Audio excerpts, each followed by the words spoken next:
Di Pakistan, bagaimana mereka mendaur ulang kertas bekas menjadi kardus baru. Hari ini, kita akan mengunjungi pabrik kertas di Pakistan dan melihat bagaimana mereka memproses daur ulang kertas bekas.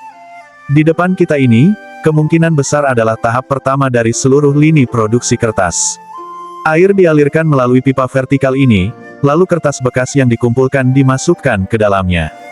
Meskipun bagian dalam mesin ini tidak terlihat jelas, berdasarkan kondisi kardus di dalamnya, besar kemungkinan alat ini mirip dengan mesin pencacah berukuran besar. Dengan berputar, alat ini menghancurkan kertas bekas yang sudah direndam. Sejauh mana kertas ini harus dihancurkan? Jangan khawatir, mari kita ikuti jalur pipa ini untuk melihat lebih jelas. Meskipun pemandangan ini agak menyerupai sesuatu yang lain, harap jangan berpikir aneh-aneh. Sepertinya bubur kertas ini dialirkan melalui pipa ke bagian lain, lalu melalui alur berbentuk spiral untuk proses pengendapan sederhana. Akhirnya, bubur kertas ini tiba di bengkel produksi.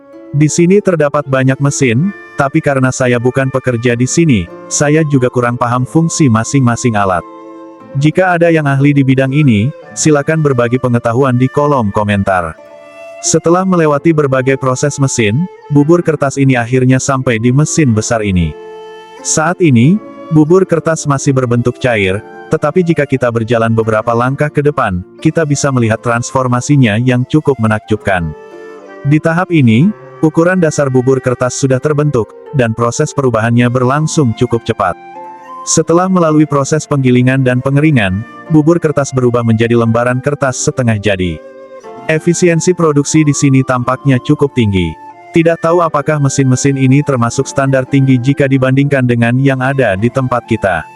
Tadi kita sudah melihat bagaimana kertas bekas diproses menjadi bubur kertas setengah jadi. Sekarang, mari kita lihat bagaimana mereka mengolahnya menjadi kardus. Para pekerja sedang mengoperasikan mesin ini, meskipun saya tidak tahu nama resminya. Setelah pemotongan standar, bagian tepi yang tidak beraturan dibuang. Kemudian, pekerja ini memotong kertas menjadi beberapa bagian dengan 3 kali potongan, sebagai persiapan untuk proses pelipatan kardus. Meskipun pabrik ini terlihat sederhana, semua tahapan produksinya tetap lengkap.